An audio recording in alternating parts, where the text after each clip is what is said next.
The Economic and Financial Crime Commission, EFCC, secures conviction of 3 fraudsters. Here's the news. In a judgment that has drawn widespread attention and underscored the consequences of disrespecting Nigeria's national currency, Justice Ahmad Mahmud of the Federal High Court sitting in Sokoto has convicted and sentenced 3 men, Ahmad Abdullahi Buhari, Jamilu Bello, and Yasir Muhammad Bala, over offences bordering on the mutilation of the Nigerian naira. Let's keep the news rolling, but before then, let's ask ourselves these questions. Why do people love committing crime? Why was these 3 men, Ahmad Abdullahi Buhari, Jamilu Bello, and Yasir Muhammad Bala, convicted and sentenced over offences bordering on the mutilation of the Nigerian? What's the next action to be taken by the EFCC? All these questions will be answered here. Kindly like and subscribe to this channel for more updates like this. The trio were arraigned on a 5-count charge for acts that violated Section 21(1) of the Central Bank of Nigeria (CBN) Act 2007, which expressly prohibits the defacing, tampering, or abuse of the nation's legal tender.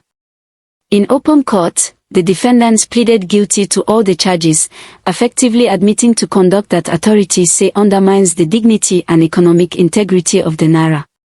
Following their plea, Prosecution Counsel, A.C. Aliu Bokoni Osman, Ph.D., urged the court to convict and sentence the defendants in accordance with the law, emphasizing that such offences, though often trivialized, carry serious economic and symbolic consequences for the country. In his ruling, Justice Mahmud did not mince words, describing the offence as regrettable and reflective of a growing culture of disregard for national institutions and values. He noted that while naira mutilation is sometimes carried out casually or for social display, it remains a criminal act with far-reaching implications. Beyond the statutory penalties imposed, the court delivered an unusual but instructive directive. The judge ordered that all 3 convicts must engage in community sensitization programs, specifically targeting secondary schools within their communities, to educate young people on the dangers and consequences of cybercrime, financial fraud, and related economic offenses. The sensitization exercise, the court ruled, will be strictly supervised by officers of the Economic and Financial Crimes Commission (EFCC) to ensure compliance and sincerity. Justice Mahmud stressed that the measure was intended not only as punishment but as a corrective step aimed at turning the convicts into cautionary examples for others.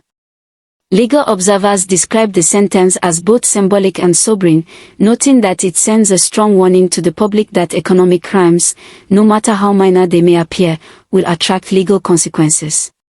The judgment has also reignited public debate about the casual treatment of the naira at social events and the need for stronger civic education. The case serves as a stark reminder that actions often dismissed as harmless can carry serious legal and moral repercussions, and that the courts remain committed to protecting the integrity of Nigeria's financial system. Thank you for listening to this news, and ensure to subscribe, like and share our news updates. Complement of the seasons. Do have a wonderful Christmas celebration and a prosperous New Year.